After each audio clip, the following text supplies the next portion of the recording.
Baldwin County, Pennsylvania. The southern Pocono Mountains are sounding awesome as always. NM3Y.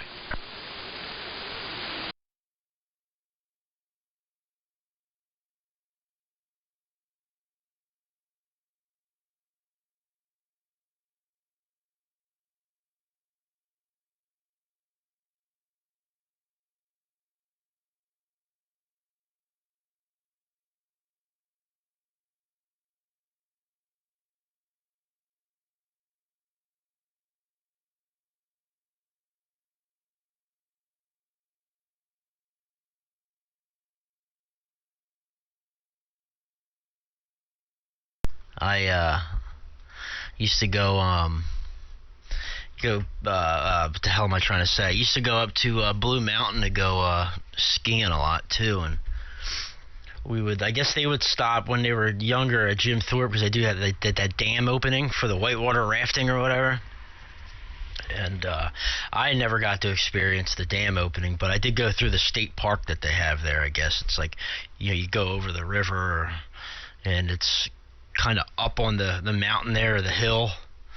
And I remember like looking down, you could kind of see Jim Thorpe and across the river there, and climbing. Me and a buddy of mine climbed like this rock face we weren't supposed to be climbing. We were getting hollered at by people, man. It was, I guess that's what you do when you're 17 years old at a state park with a bunch of friends that are older than you.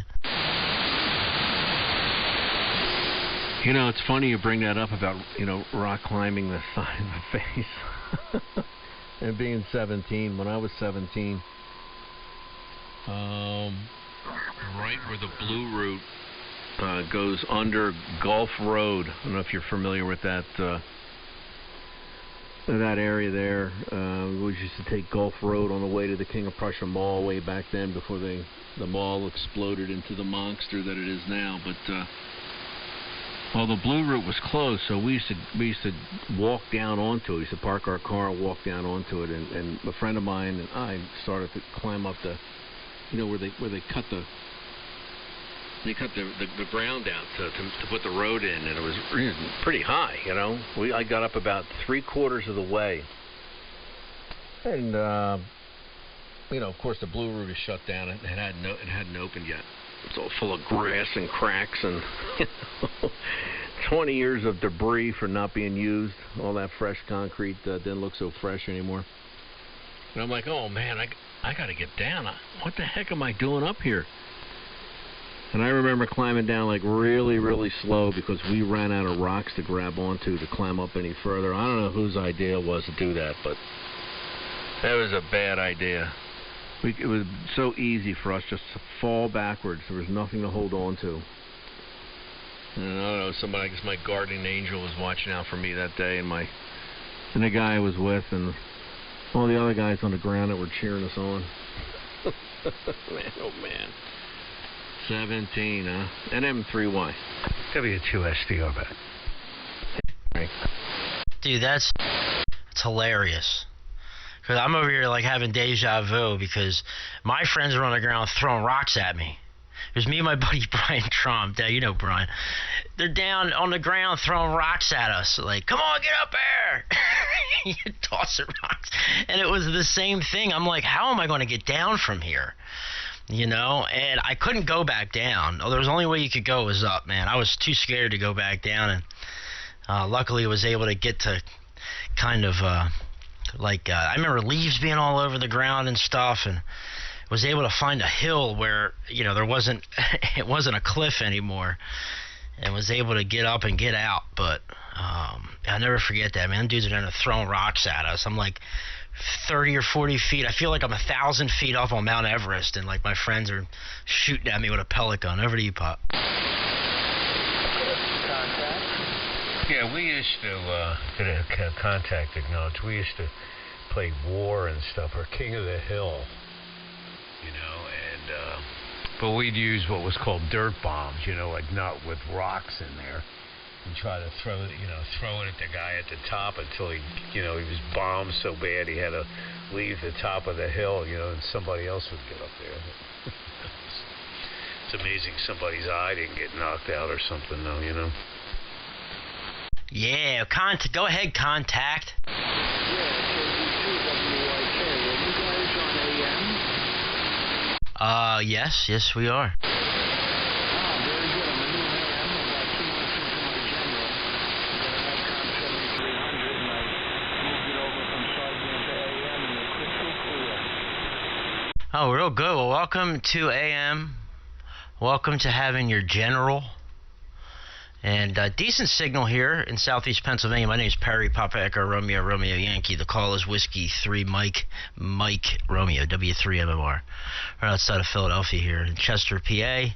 Got my dad, W2SDR in there, and Bob, NM3Y. So I'll send it around the horn here. We'll see who's hearing you. Bob, are you hearing the gentleman? I didn't get his call nor his name. What was your, real quick before you send it over to Bob, you can send it over to Bob. What was your name and your call again? My name is John in New York, and it's Kilo Delta 2 Whiskey Yankee Kilo. KD2WYK, John. All right, over to you, Bob. All right, John. Yeah, I can hear you here. Name's Bob. The call's November Mike 3 Yankee. We're in the southern Pocono Mountains. Right in the Jim Thorpe, Lee Heighton area, about 15 minutes west of the Pennsylvania Northeast Extension. I got a copy on you here. The ICOM's doing okay. It's you're a little over S9, so I guess you're obviously running that barefoot. It's amazing how some people can get those ICOM 7300s to sound good. So yeah, no problem at all. So that's the story here. So can you copy John, Frank? Pick it up, Frank. Yeah, I got a good copy on John. Hi, John. My name is Frank, and the call is W2SDR, Whiskey 2 Sierra Delta Romeo in Salem County in southern New Jersey. Let me, I didn't have a pen in hand. You know, we usually talk to the same guys over and over again, so I don't usually get the logging program up, but I'm going to get it up here and get you in the log. So get John, let me have your call again. I'll write it, get it in the logbook here. Over. Yeah, by the way, my call is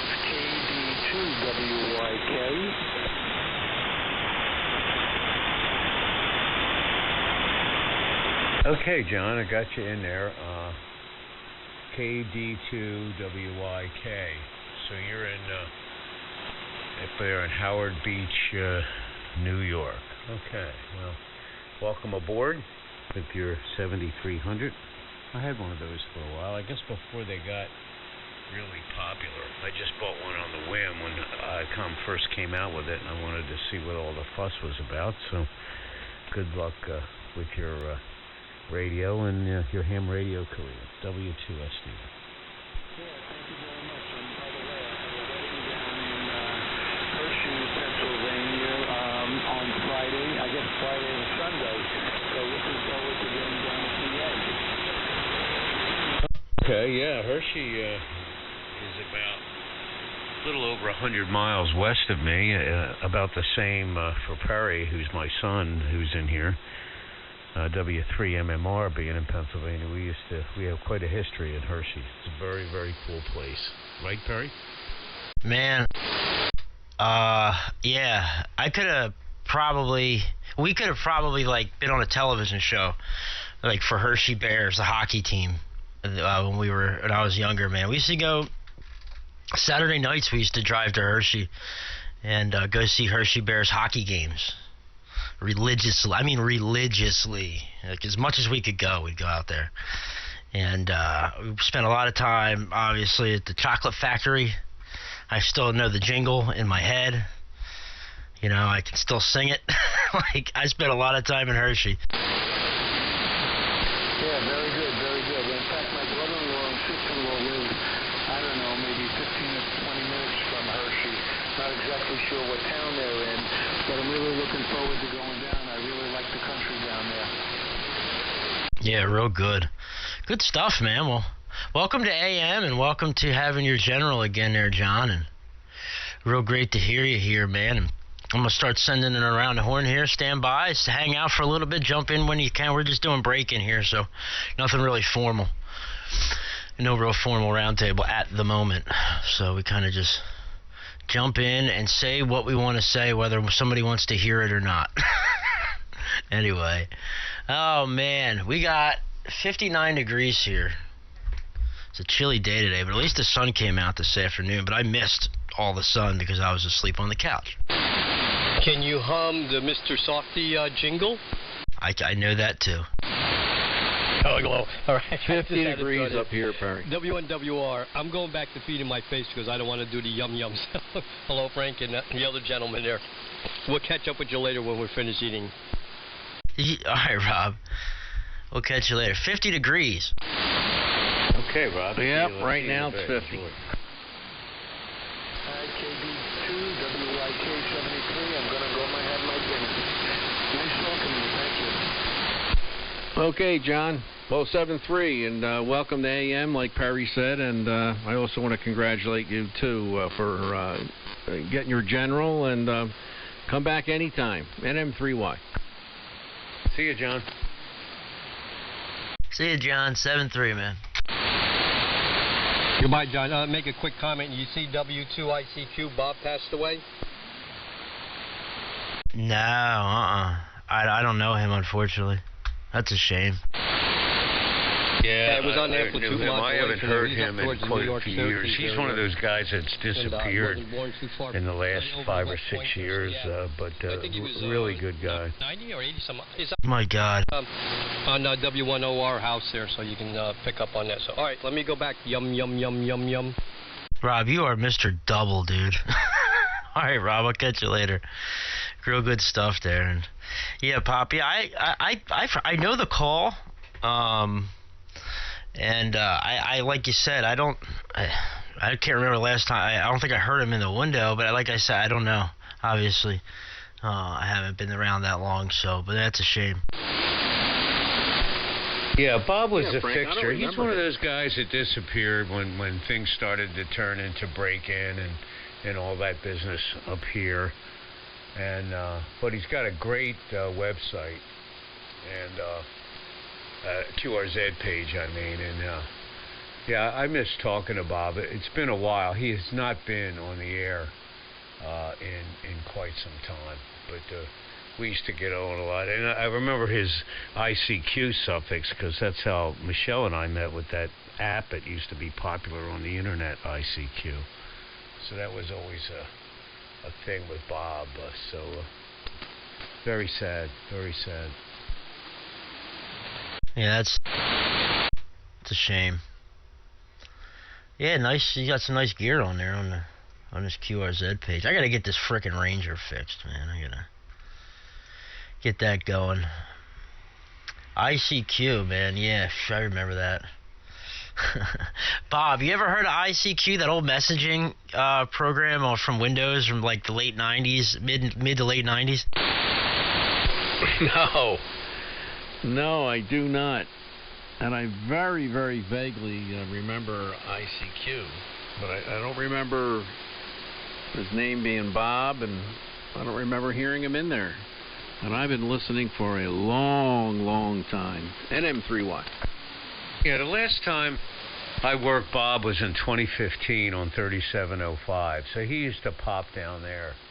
And then we used to work on 40 meters all the time. He was probably more active in the AM window up there on the top end of 40, because I've got a lot of log entries with him on 40 meters.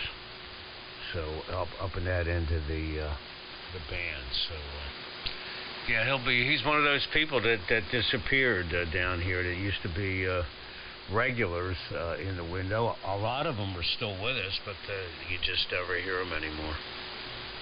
All those guys that get on 3705 in the mornings, Perry, every one of them used to be up here. Yeah, it wasn't that long ago either that they were up here. It's the guys that get on 3705 now. That was probably right around, but a little before I started getting on the air. It might have been a little longer than that, but I do remember some of them kind of frequenting up here more often. That's faux show. I wouldn't mind doing more getting on 40 meters more on AM, but that's always right in the middle of the day when I'm working. So nothing I can really do about that. I'll get on 40 once in a while. I just wanted to make sure I wasn't doubling. I get on with a DX60B that I modified, and I got all kinds of mods to it. Push to talk and carrier control, and fattened up the caps, and put the audio circuit in a shielded cocoon, and oh my, I did it so long ago I don't remember what I did. But anyway, I'll drive about 5 watts into an AL82 amp and run about 150 watt carrier. I have a fun time up there on 40 in the morning.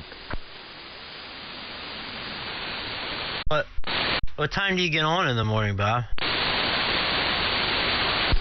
Oh, it varies, but it'll probably be somewhere between 10 and 11. Oh, okay. I don't know if you're talking real early. I know the old man gets on real early, and I'm talking 5 o'clock, 5:30, 4:30. And I do a lot of operating early in the morning, but since I got to work, 10, 11 o'clock, I'm swinging a hammer. Well, there ain't no early in the morning around here. Seems to be the general consensus amongst retired people. Well, retired people that you hear, but, all my group on 3745, Perry, all those guys on 40 meters I talked to, all those guys are retired. The only person that's not retired on 3745 is that guy Brian that comes in there, and Garrett. Oh, yeah, I guess you're right. I guess you are all old. Just kidding, man. Yeah, you're right. I guess a lot of the guys that I hear they wake up late. Well, it's rare that you hear. First of all, you got married guys. I guess most of the guys are married, sort of. And actually, it's few and far between people like us, Perry, that are on early and dinner hour. Usually it's one or the other. I could probably count on one hand people that are as active as we are at 5 and 6 a.m. and at 6 p.m.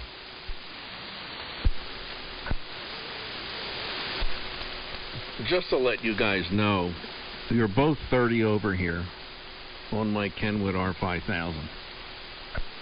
Yeah, you're real strong too, Bob. The band's in awesome shape. I'm only running about 200 watts. Should be running a little less tonight, like 180, something like that. But yeah, man, band's in great shape. Real quiet over here this evening. Real quiet. That's a good point, Pop. I guess I don't hear anybody that I hear on in the morning in the evening, or vice versa. Charlie, we hear Charlie, and he's in here in the mornings and in the evenings. I mean, there's a few of them, but there's not many of them. And a lot of people really look forward to retirement so they can sleep in. Actually, I was always the kind to get up earlier on my days off, and I think you are too, Barry. I just like to get a head start. I'm a morning person, but there's people that are not night owls. It's just I don't know if it's in the genes or not, but it's just the way people are. I mean, I stayed out late there in my younger age, but I also got up early too and went to work. So that's a whole other era. W2SDR. You know what's funny, Frank? Yeah, no, what? Other than me, when I look in the mirror. Yeah, I just want to make sure I wasn't doubling. This is the God's honest truth. There's something about waking up on Saturday. I mean, Saturday I'm up like 6:30, 6:45, and I feel like I have the day off. I still have that feeling. I've been retired for a couple of years now, but I don't know what it is about Saturday. It's like every Saturday. It's like, what the heck is this?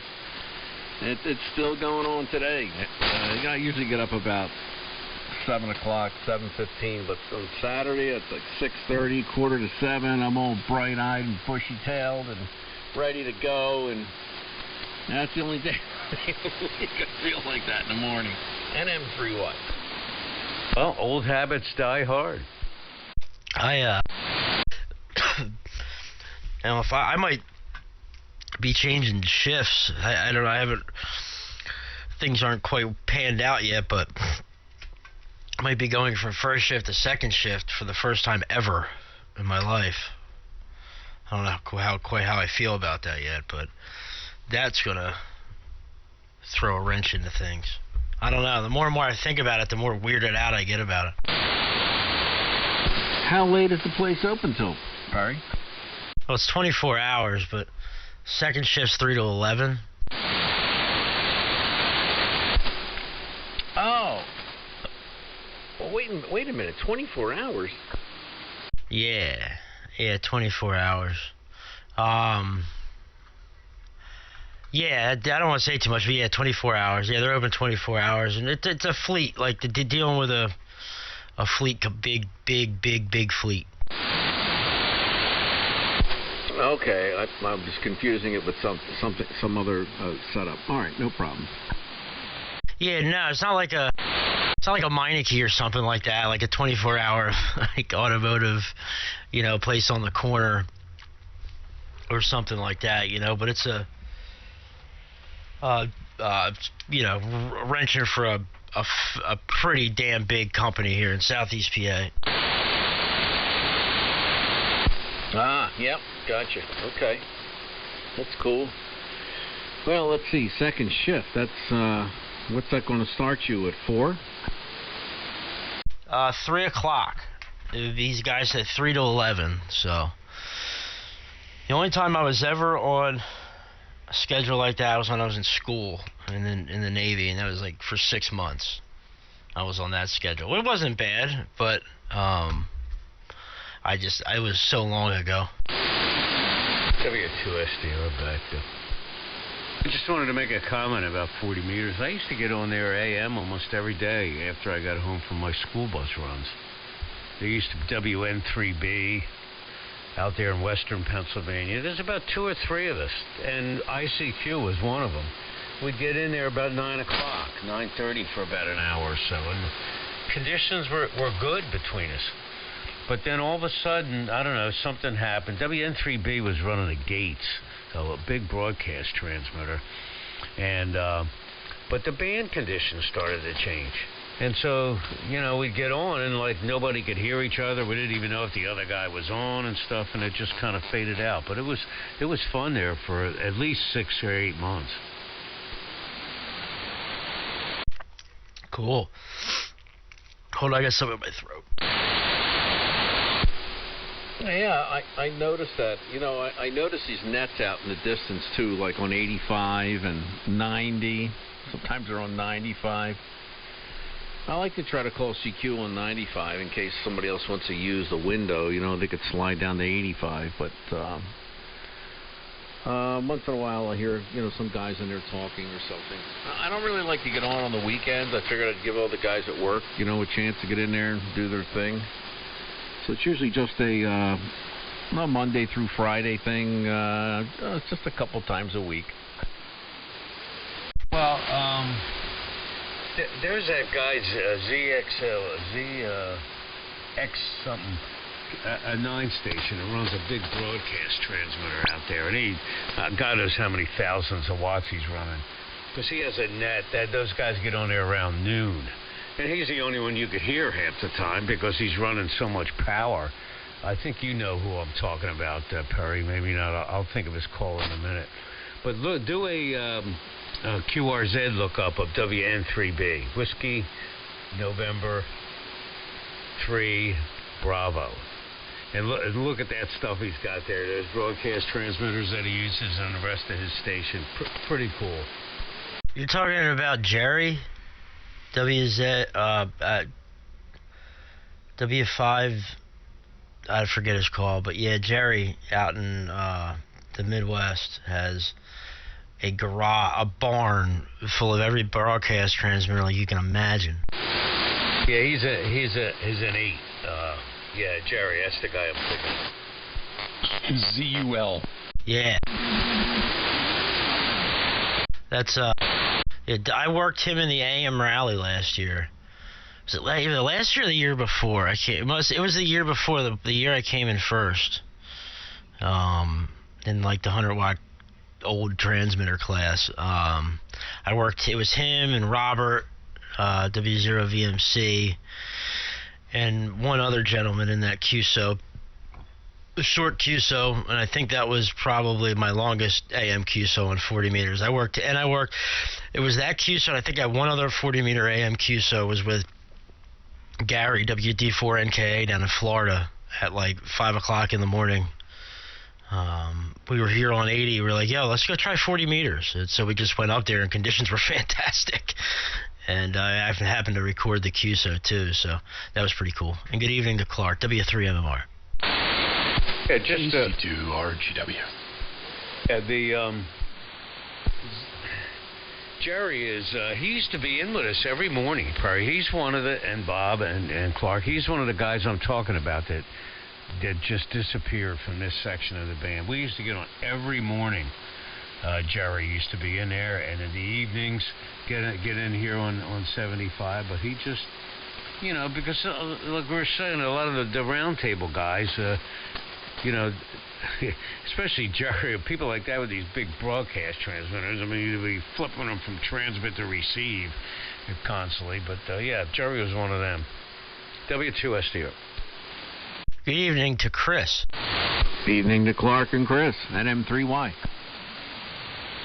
Good evening, Clark, Perry, Frank, NM3Y. Sorry, your name escapes me. It's been a while.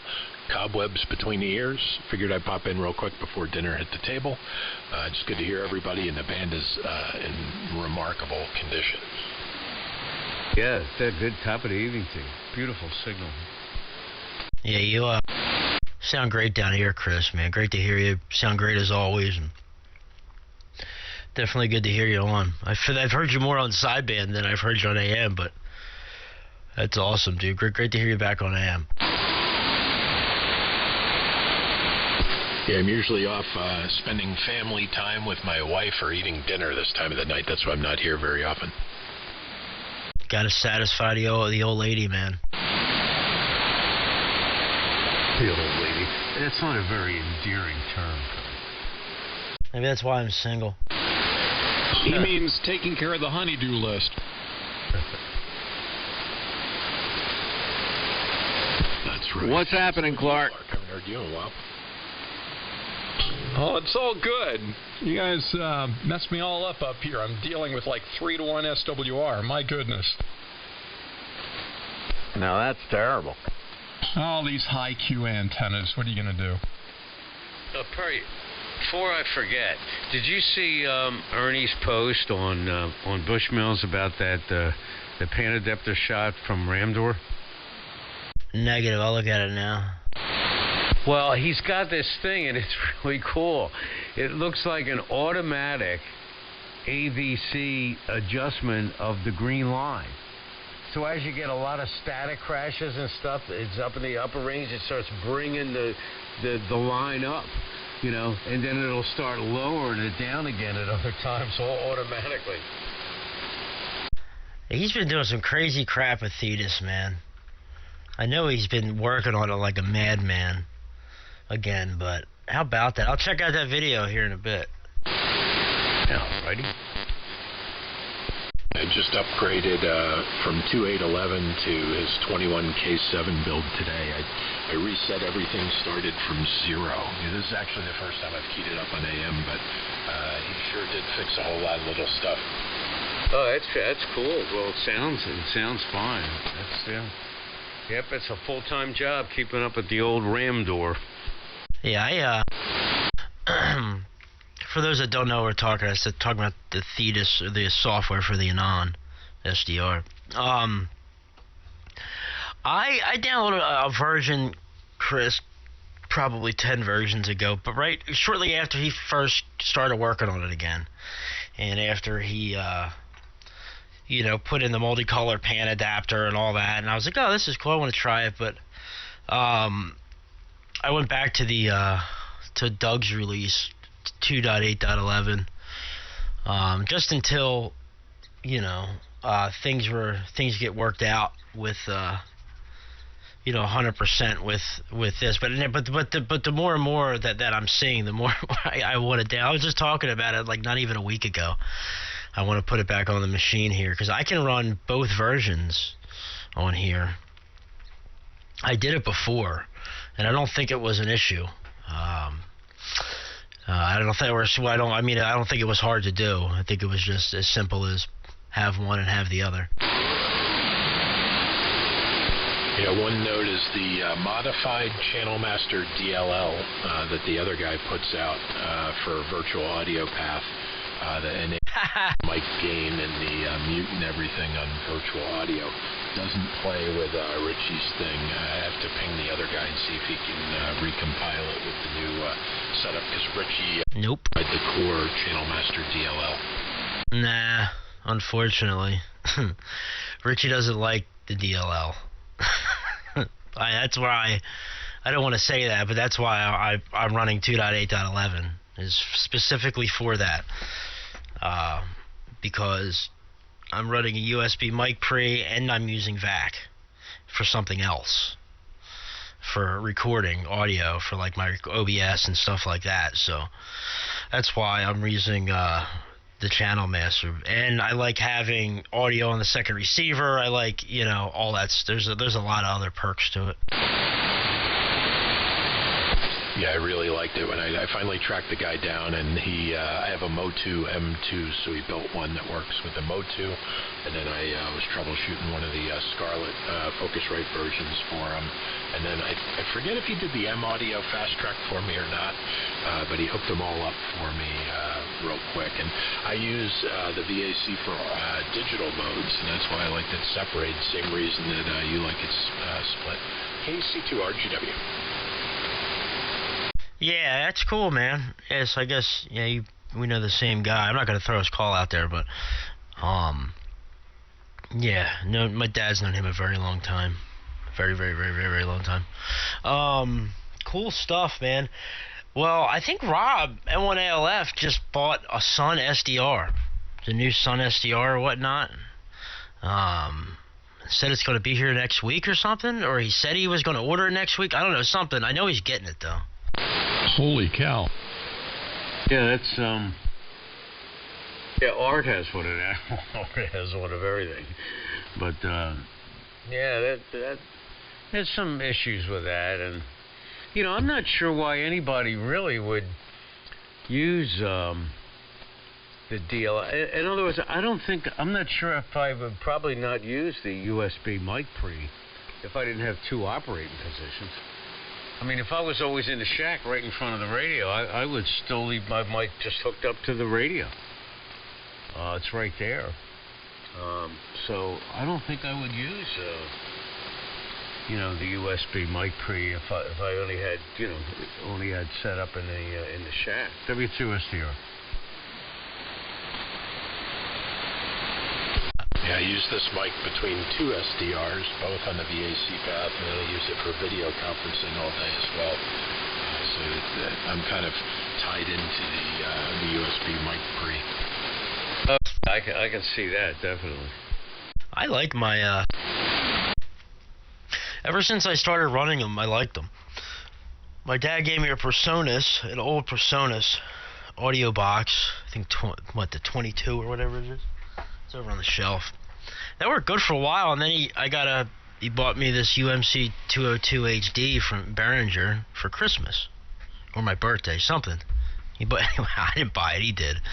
And I love this thing. It's so quiet too. I mean, I could crank the gain. I'm using an SM7 right now, and I have the gain 3/4 of the way up, and I mean, this thing's about as silent as can be.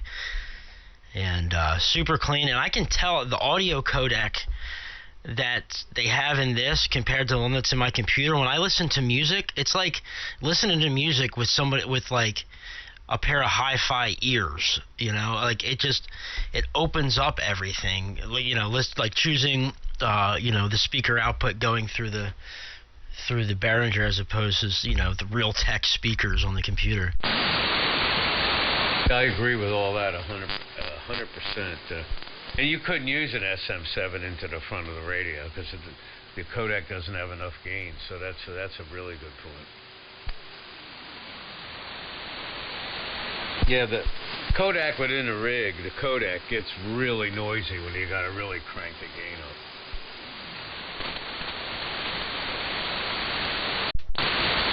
Yeah, so anyway, and I don't mean to put everyone to sleep, but it's all cool. I guess I could use the B1 and plug that right into the radio because I have the phantom power supply, just that little tiny little phantom power supply for that, so I could do that too.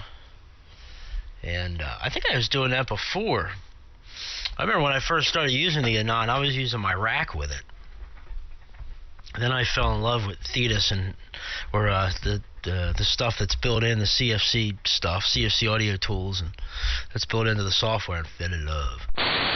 W3WY. I actually asked Richie to make a graphical meter to show CFC.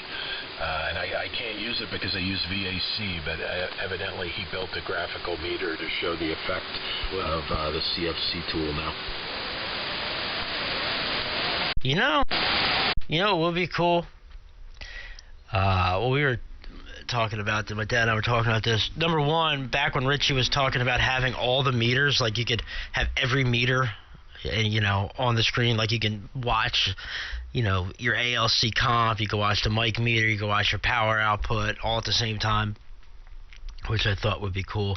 Also, for synchronous AM, to have a button on the GUI right on the front panel, right on the software, where you could where you could choose which sideband you want to listen to. Because it's so great, man. When somebody really strong, say down on 73, and I could just listen to the upper sideband, because I know people or probably listening, so, well, how long do you have an SDR just drag over the passband? Well, it has like a Q notching effect when you do that. Audio gets all funky. It works. I mean, if that's your thing, you want to do that, that's fine. But you with synchronous, you can choose to listen to the upper or lower both at the same time. And when you choose just to listen to the upper, I mean, there's no degradation to the audio whatsoever, man. So it'd be nice to have a button right on the front instead of having to go into the menu every time and change it. I got the dinner call, guys. I'll catch you all later. Clark, Chris, Perry, Frank, 7-3. Yeah, see you, Bob. Sorry, man. Sorry for hogging it there. Yeah, 7-3, Bob. Enjoy. Yep, NM3Y. I want somebody to make me dinner and say, Frank, dinner's ready. W2SD.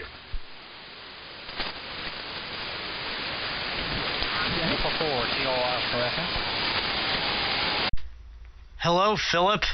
KA4KOE, W3MMR. Yeah, man's wee bit noisy here, lad. Slowly coming up. I'm in the shack, of course. And how are you doing? Oh, I'm doing, you know, just hanging out. Excuse me, just hanging out, man. Good signal up here, I guess, for this time of the evening, for 6 o'clock. It's still a little bit light out up here. I know it's probably quite light out down in your neck of the woods, but yeah, it's sounding good up here. Dad, that's Philip, K4KOE. He runs that AM Facebook group, AM Classic Facebook group here on Facebook, Pop. Yeah, still not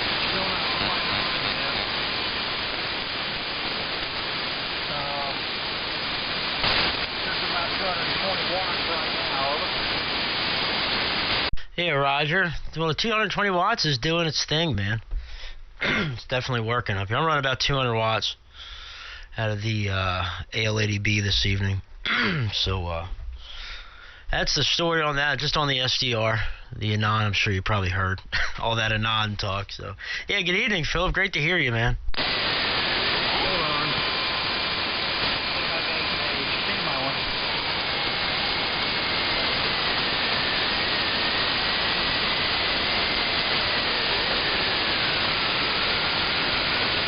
Hello to Clark, if that's Clark out there. Hey, Perry, man, that rice pudding is good, man. Thanks. Told you. Oh, my God, that stuff's like crack.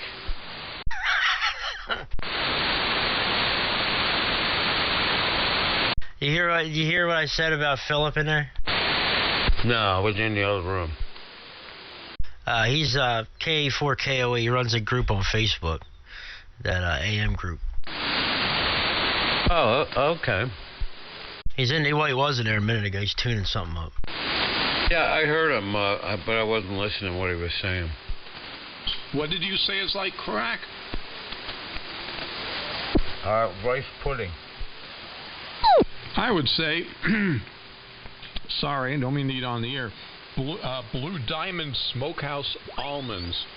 That is crack. Yeah, they're good. Those are good for like the first couple of handfuls, and then your stomach starts turning from all the salt, but you keep eating them anyway. Those things are unbelievable. Oh, How would you like our nuts in your Unfortunately, mouth? they're like $10 a bag. Hold on, real quick. I just want to make sure, Philip. I think he tried to jump in real quick. Philip, did you try to jump in there real quick? Your signal's a little light now, bud, but I did hear you in there. Go ahead.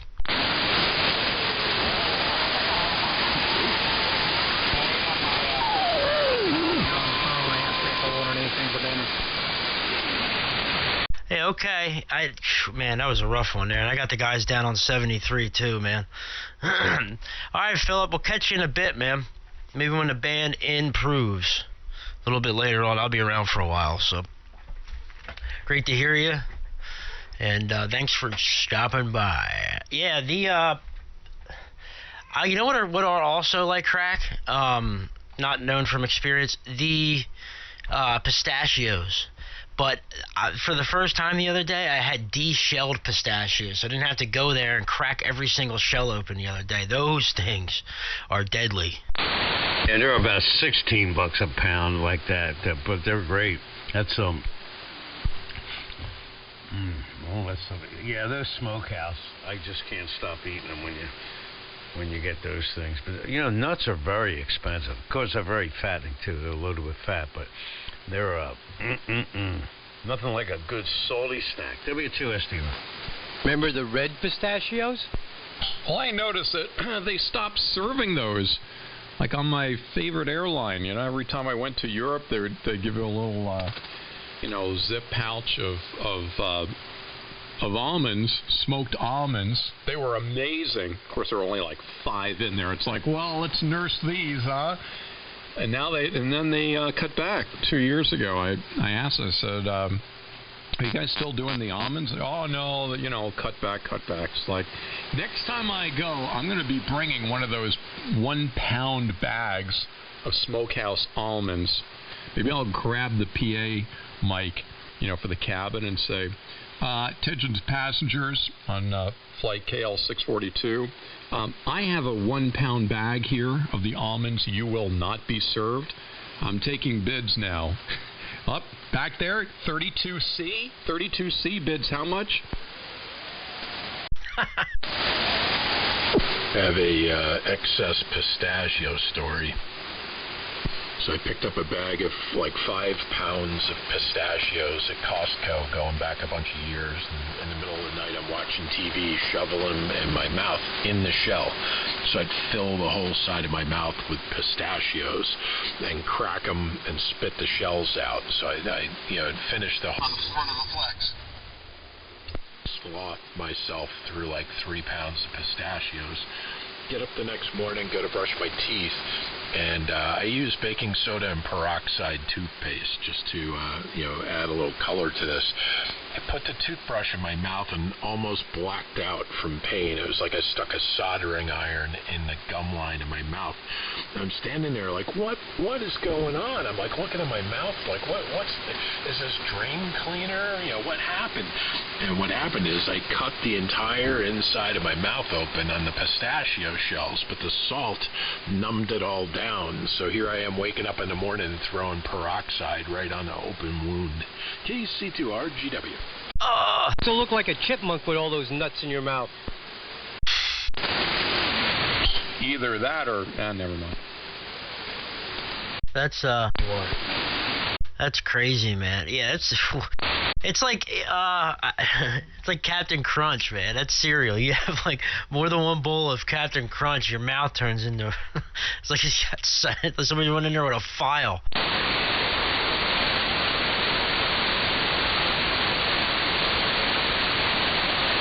Oh, yeah. Good evening to Rob, if that's Rob out there. That's me out here. Now, I can't use that. I used to use the Arm & Hammer, what you call it, toothpaste, and there's something in it there, and it's like it was drying my mouth out and making my lips all chap up there. I forget what stuff that they put in there, and I looked it up, and I thought it was me. I had something, but it's the toothpaste, and I used to use it years ago, but apparently other people have that problem with them types of toothpaste with baking soda and peroxide in it.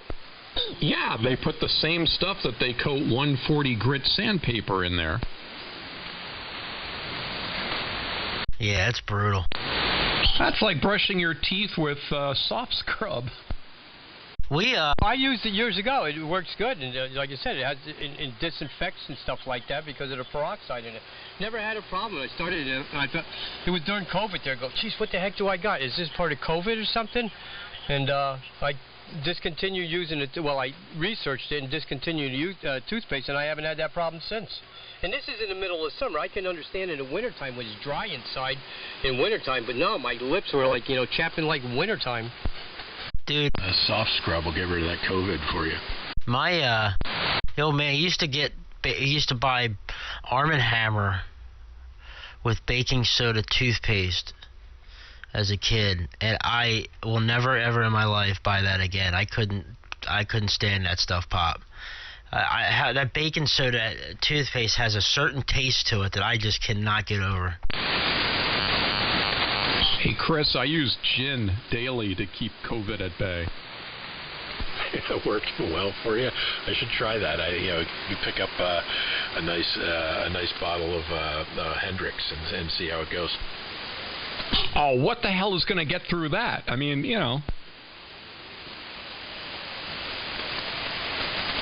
I do 1 shot and 2 beers every single night. Attaboy. Yeah, well, Alec Baldwin is known for shots, too. Yeah, anybody hear anything else about that? Well, it's the whole thing. He was handed a gun. He was told it was cold. He fired it at another person, basically the director of photography. Hit her, went through her, and then hit the director who was standing behind her. When the prop guy hands the gun and says the gun is cold, means there's no live round, there's no, it's no live round in it. And I think after Brandon Lee, that accidental shooting, oh, there's Phil. All prop guns weren't allowed to take a full, an actual live round in. They were chambered not to take it, only blanks. Let me get that. That's Phil.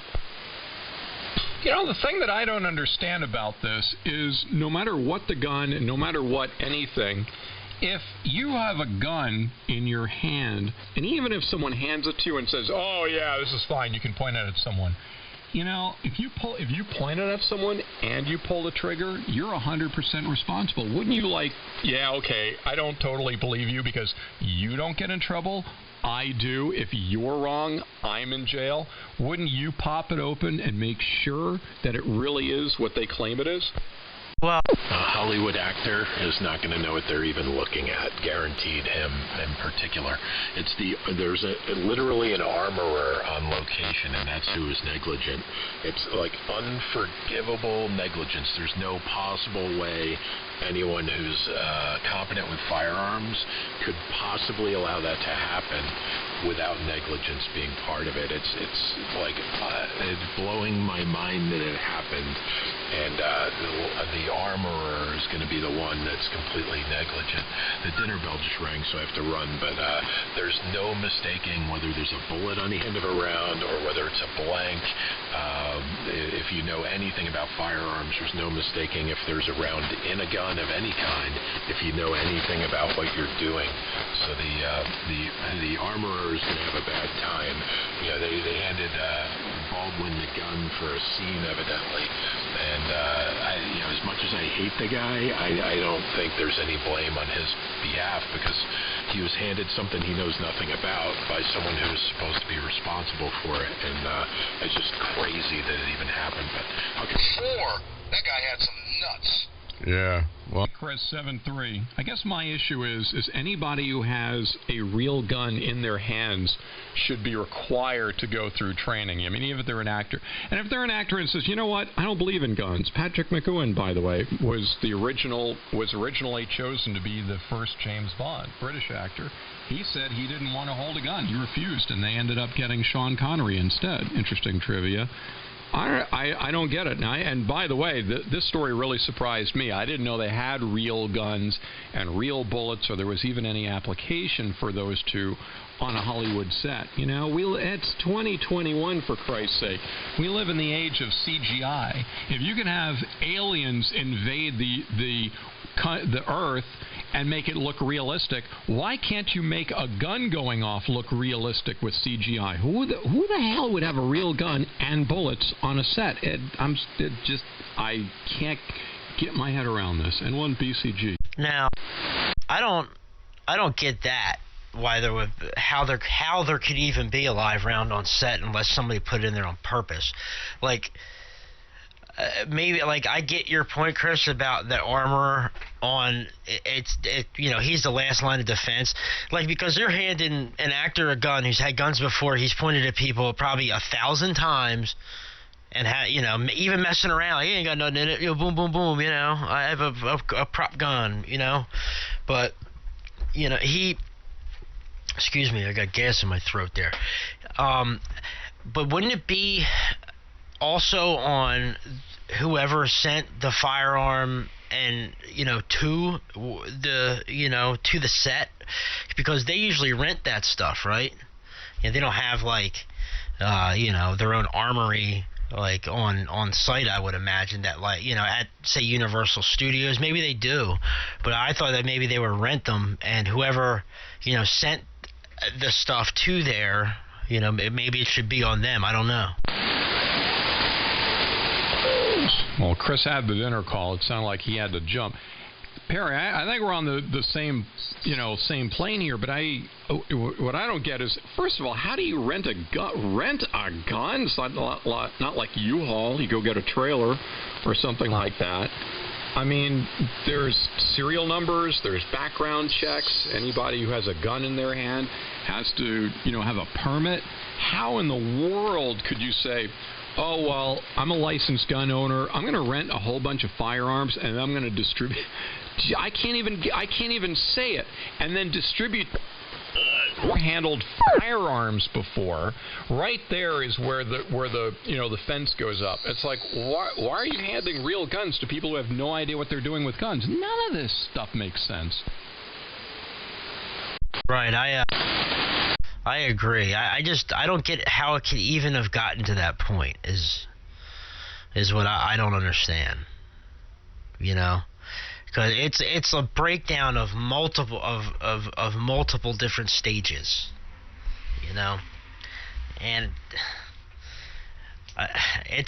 to me it just doesn't seem like something like this could happen without somebody doing it on purpose. Well, apparently there are real guns on movie sets, and this isn't the exception. And I kind of get it, because all right. If you want to have, in the before CGI, see, now there's no excuse for it. But before CGI, you'd have a blank, because you want to have some kind of an explosion, and all that stuff. And then some people have argued, well, no, you have to use real rounds because you want to get the kickback. It's like, are you serious?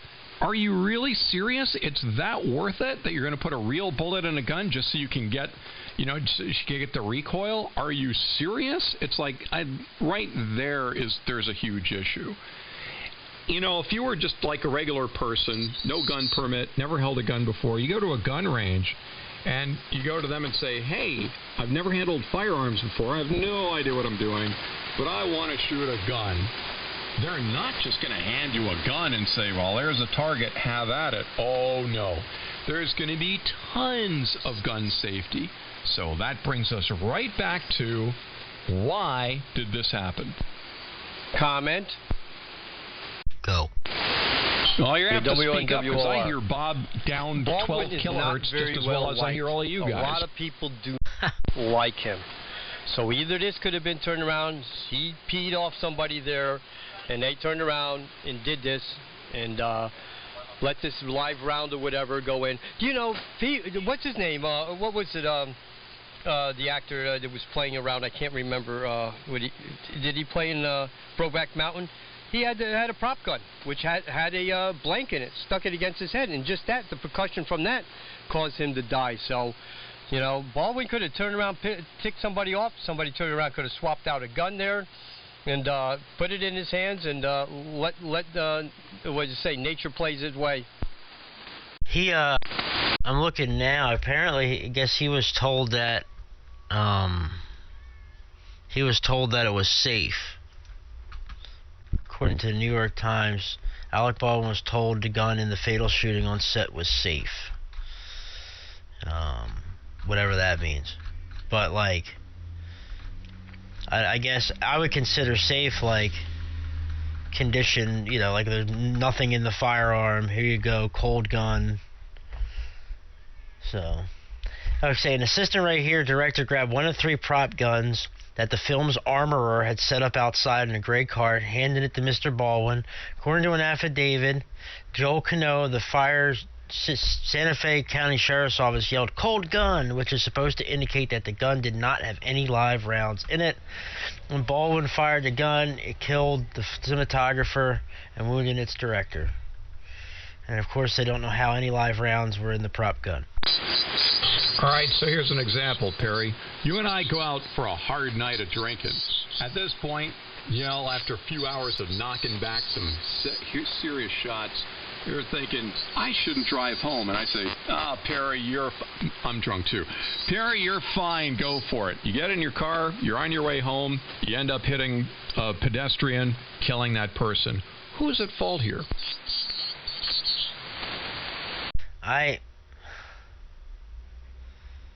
Man, I don't know, dude. I just, like, was he aiming it at her, like, joking around?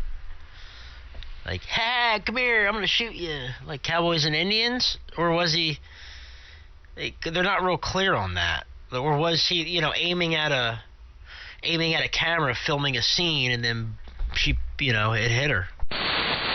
Yeah, well, that was the speculation, that they were doing a shot where you, the viewer in the movie theater, would be seeing the person, Alec Baldwin, you would be in the role of the person he was shooting at, so he would be shooting towards you.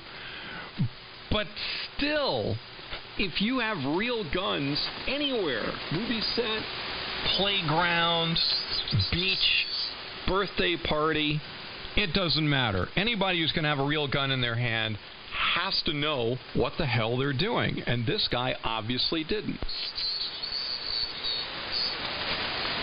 Yeah, this, you know, I don't, you see, it says right here, see, this is where I heard about the wadding. Productions typically use real guns that are loaded with blanks, which are obviously still dangerous and involve gunpowder, but they use a cartridge and paper wadding or wax, which provide a realistic-looking flame and spark. When people are injured by firearms on set, it usually involves a burn to the hand. Okay, but that's what I heard. I heard somewhere that they said the wadding killed her, but if she got shot in the chest, it went through her, and the dude behind her got shot in the shoulder, that was a bullet. Yeah, that's not wax, it's not wadding. Yeah, that's a live round. That's a shame, man. That chick was young, too. With a mother, husband, all that, yeah. Like I said, prop guns can only take blanks. It was passed after Brandon Lee was shot and killed. It can't take a full jacket round. It's with a live round, as they say. Actually, what they should do is they should make Hollywood guns which have a non-standard barrel so that it is impossible to use real bullets. What they're planning to do now is it's going to be all a sounds effect that the gun goes off, and it's all going to be digital the thing there that it looks like a fire. So they're going to take the blanks and everything out. Everything's going to be, you know, sound effects and visual. Yeah, well, that's what I was saying before you got on frequency. I said, you know, it's 2021. We have CGI. We can make UFOs land on the Earth and take it over. Why the hell do you need to have a real gun? Man, this is just screwed up all the way around, you know. But I get your point, Clark, you know, where you're like, you know, you can superimpose an alien onto a screen that looks super realistic. But why can't you know, replace a gun or you know, the flame and all that stuff, the recoil. I think the recoil has a lot to do with it, and I think, you know, people are smart and people are, you know, kind of will pick things apart, but maybe it'll be something that people will have to get used to. Well, there's more that's weird here, and that is normally in scenes like that, the director and the director of photography aren't standing next to a camera. So they're even with that whole thing about, oh, we're trying to get the right, you know, we're trying to film a shot that's coming towards the viewers, they normally wouldn't be standing there. I think it's going to be very interesting once there's a real investigation here, and it's going to be honest, because there's so many people who are involved here, and there's so many people who are on that set. I know this investigation, they're going to separate everybody, and they're going to ask everyone separately what happened, and there better be corroboration on the story. Oh, these people are getting grilled. W3 of them are. You know that. Right. When someone's dead, this is no bullcrap time. Clark, it's like anything here in this town, in any state. You got a bad intersection, and people complain about it for so many years, and you know, stuff like that. And then nobody does nothing until, you know, somebody's actually killed. Well, there could be the Chappaquiddick effect here. You know, Ted Kennedy. Oh, I don't know what happened to Mary Jo Kopechne, so whatever. You know, and it could be the same thing for Alec Baldwin. But the thing is, hey, Ted Kennedy didn't mean to kill her. He did. He didn't mean it, but he did. I mean, theoretically, that's called, what is it called? Accidental homicide? Unintentional homicide? I mean, there is a legal term for killing somebody, but, oh, shoot, I didn't mean it. You know, that's, there's still jail time. Involuntary manslaughter. Right. Yeah, that's... Safe in the other direction. Well, good evening. Of course, there's going to be something like that. Depending on where the investigation goes, you know, I don't think it might not be a murder charge, but with intent, somebody kills somebody intentionally, but somebody's going to get charged with something. Somebody's getting screwed, you know, because somebody screwed the pooch. See, here's the thing. No matter what, I mean, yeah, there are a lot of people who are responsible here, but he had the opportunity. This is where the problem is he could have verified it. He could have verified with a second person that this gun that he just was handed was actually cold, as he was told. He just believed it, but he was the one who no one else. So yeah, I do think he's to blame. Clark, there's not 10 people there that do this here on the set there. There's usually maybe one person that's qualified that handles all the guns. He's the only one that's supposed to touch them. They're only supposed to be in a spot that he's only able to get to. So he's relying on his knowledge, and he's the one that's certified to hold on to these and make sure they're cleared. Like I said, he could have cleared that gun and put it down, and somebody could have been standing there and swapped it out there with a live round. He's pissed a lot of people off on that set. The people walked off on the set because of working conditions. So I wouldn't doubt it if there was a gun swap to turn around for him to end up with that gun in a live round with a gun in his hand. He's the executive producer. I mean, from a liability standpoint, he actually is responsible for everything that goes on that set. He's not an actor. I mean, he is an actor. He's not just the star of this movie. He's the executive producer. I mean, he's like the CEO of this. So yes, even if he wasn't the one who pulled the trigger, he's still responsible. Yeah, I did just read that, Rob, that he guess about the working conditions. Well, then if he took and looked at the gun there, then the thing is turned around, the lawyer can turn around, and the prosecutor can turn around and say, are you certified? Are you authorized to even do that, to check it there? No. It's with people on the set that are trained and authorized to do that. So if he turned around and said, oh, no, and I looked at it, Baldwin said, oh, I looked at it and everything, you're not authorized. You're not supposed to handle it. You're not supposed to do nothing. The guy that hands you the gun is the guy that's authorized, trained, and the only person that's supposed to handle that gun to let you know that there's a round or no, that it's a cold gun.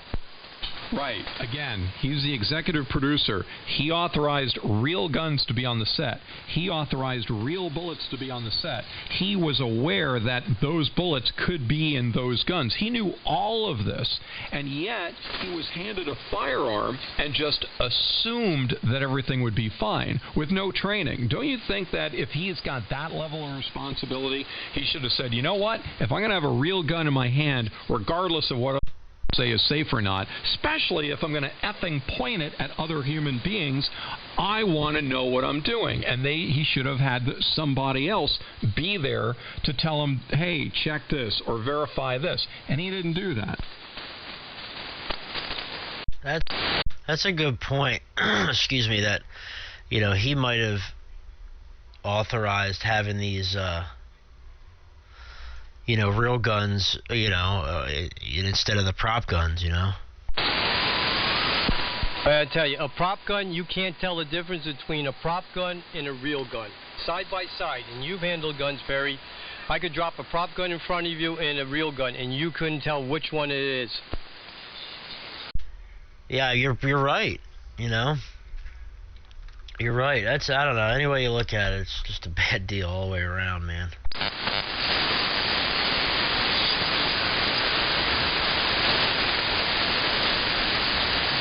I've had replica guns, what's called their Colt 45 long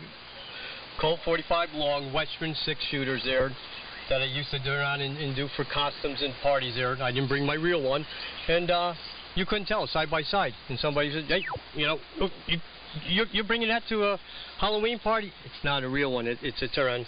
And I showed him, and he goes, swear to God, that looks like your real one. And he couldn't tell. And he shoots guns too, and couldn't tell the difference. So it's whatever it is, it's a tragedy, and somebody's going to have to answer for it.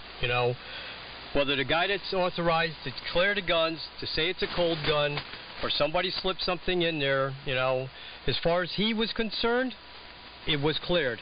And I would have done the same thing. He's authorized, he's trained, he's supposed to do it, that's his job, and it didn't turn out that way. Then again, somebody says that prop gun was fired a couple of times there and malfunctioned, did something jam up in it enough to turn around that whatever jammed up in there, the wads and stuff like that, was enough. Has it been verified that it was actually a live round that, killed her, or some other obstruction that was in the barrel? Right. They haven't yet, but you can hear the fire companies coming down the street. My God. But whatever it was, it went through one person and shot another.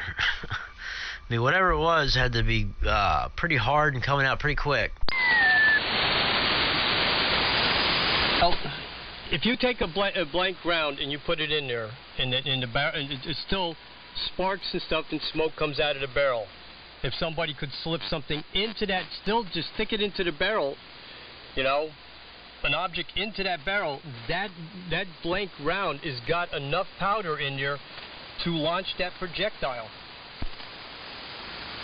No, it's a good point, man. I guess hopefully we'll figure it out. Hopefully they'll, let somebody let us know what's going on at some point. W3MMR.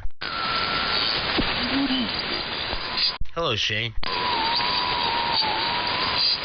I don't know if you're, no, you're not old enough. We used to have pop guns, you know, you pull it back and it compressed air, and it had a little bar in front of it. It looked like a shotgun or a rifle, a Red Ryder, and it had a little bar across there.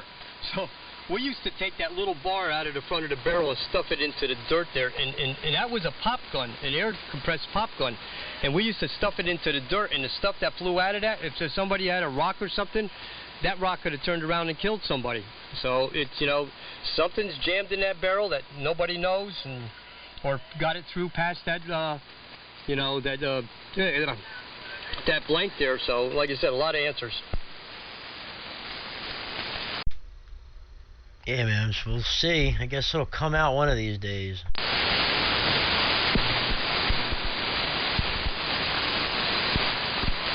Well, I hope so, because right now there's a child without a mom, a husband without a wife, and parents without a daughter. Yeah, but I don't want to point it at Baldwin. You know, that's not right. You're innocent and proven guilty. Like I said, there's a lot of factors in there, you know. This is just going in, and people are probably thinking it, you know. He pissed a lot of people off there, and things were, you know. I don't know what they call it. There, and, hey, people do things to get other people in trouble. It's just that, you know, like you said, a life has been lost. That's all that counts there. And just that, you know, that it's checked out, and whoever that is going to have to be responsible for it. K2STP, how you doing, guys? Hey, good evening. You know, I think both of them are responsible. The guy that was supposed to hand him an empty gun, and him himself without checking it. If you don't check a gun, that's just ridiculous. I don't care who you are or what someone said when they handed it to you. I agree with Clark when he said they should check the gun, and if they don't know to do that, then they shouldn't be handed a gun. They should be trained prior. That to me is insane. Yeah, it's a bad deal, man. Good evening to Shane. Yeah, good evening, Chris, and good evening to Shane out in Ohio as well. Whew, man. Yep. I think there's definitely more than one person that's going to be held responsible for this.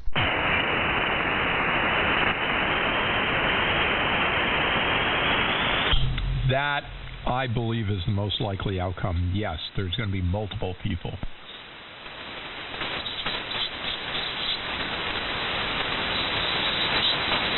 How's the guy the secondary guy? He's doing all right, I think, or something?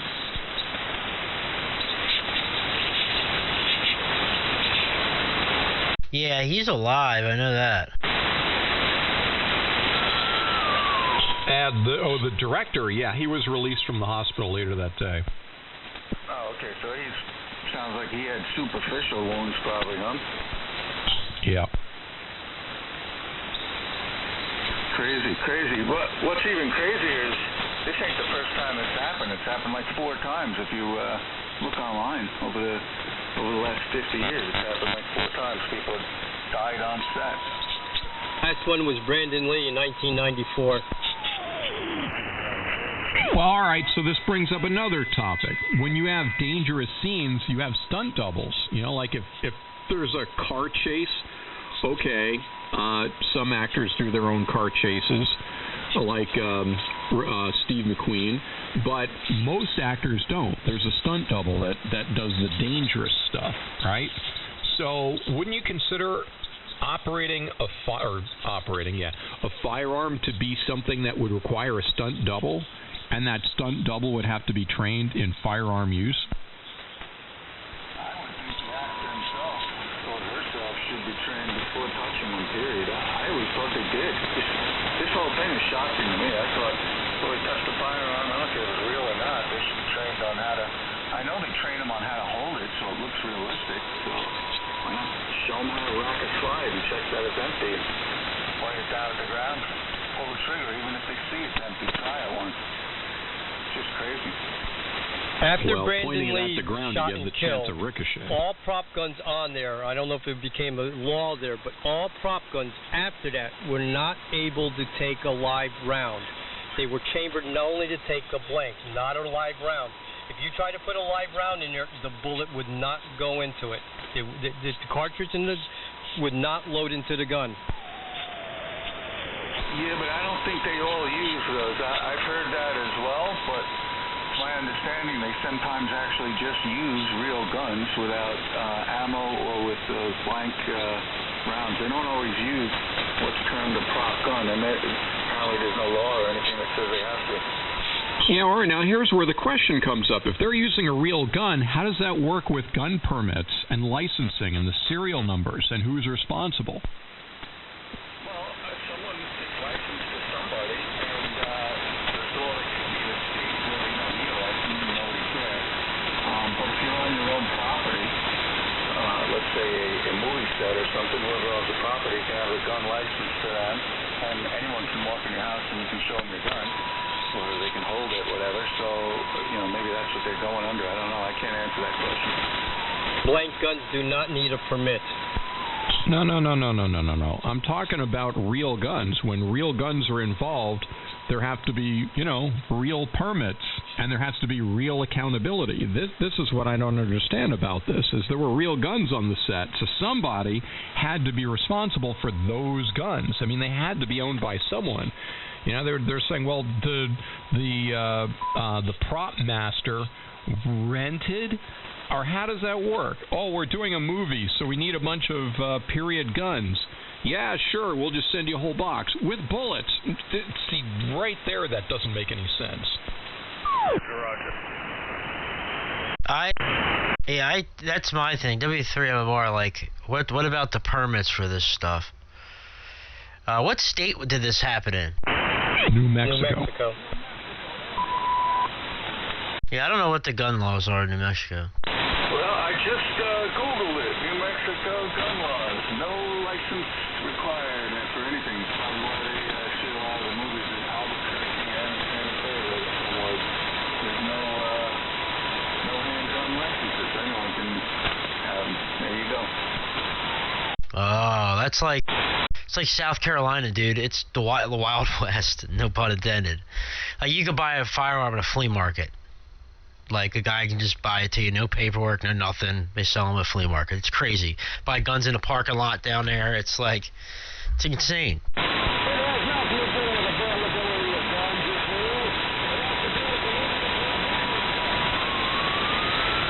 Anybody hear that? Pistols at Walmart. I know this is a fact. No, I didn't buy it. I've seen them. Yeah, she was good looking. Well, that whole thing is mysterious.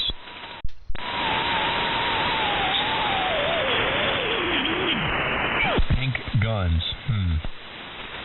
Mysterious. It'll give ham radio a lot of talk for the next 2 months.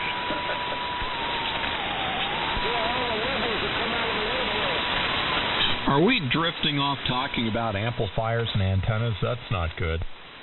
How about those Mets? Hey, how about the Atlanta Braves? Don't you guys start. Oh, hold on a second. Atlanta Braves. Now, Perry, you know the significance of this. Remember what was it? Now I can't think of it. The All-Stars were pulled from Georgia and moved to, what was it, California, I think, or Colorado. It was taken away from Atlanta, and now look who just won. No, I know, but that's not going to be a... I see your point there, Clark. Yeah, I guess if you look at it that way, but I don't think there's going to be any hubbub about it or anything. And honestly, I think I mentioned this earlier today to somebody. I think if the commissioner of baseball could do it again, he would. I think he would probably have left things alone. Oh yeah, nothing like getting caught up in the woke moment.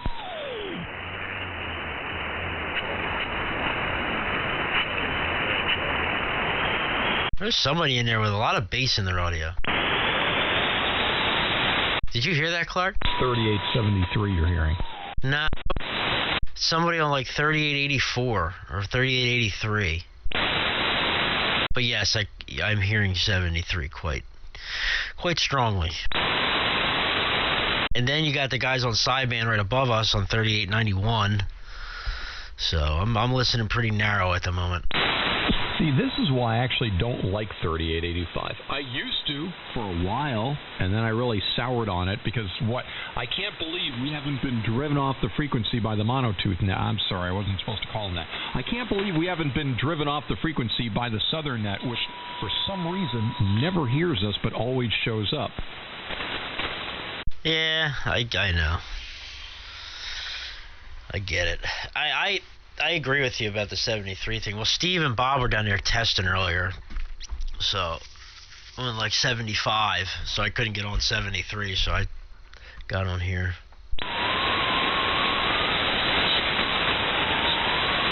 Funny, I hear you, I hear the background noise here, and I hear... How do I hear low end on 12 kilohertz away? That's just weird. Sounds like Texas or something. And, yeah, the waterfall's huge on 73. They're definitely down there. Well, one advantage to that is it sends a message to those morons down in Texas with the relentless "we have nothing to contribute" net. Yeah, the Texas traffic net.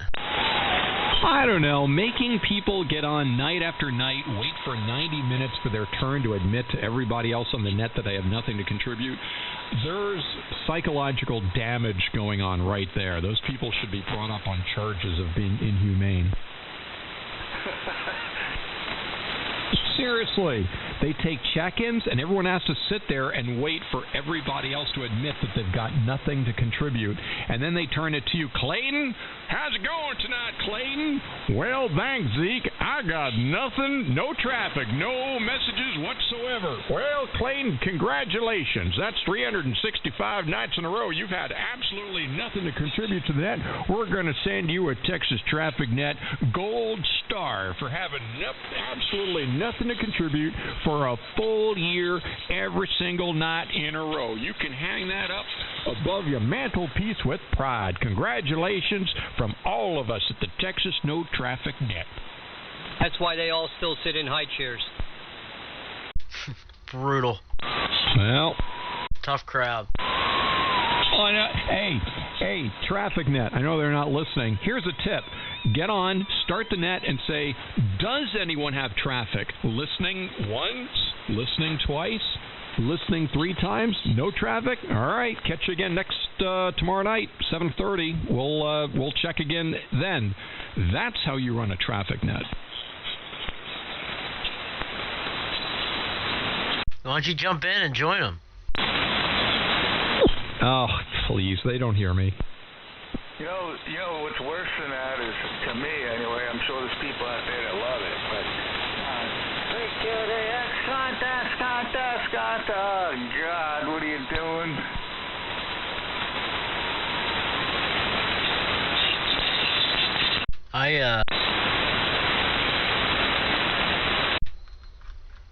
I hear them guys way down in there too. I don't know where they're at, but they're down south somewhere.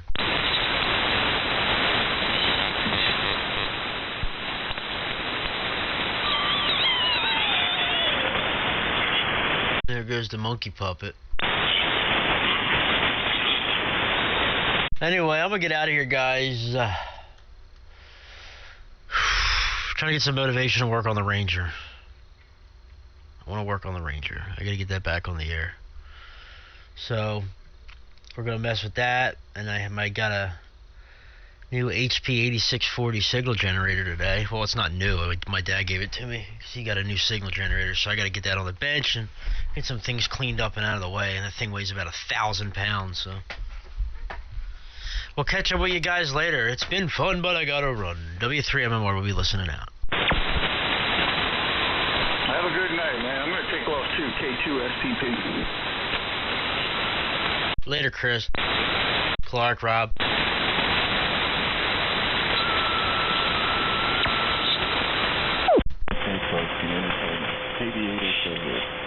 See you, Shane.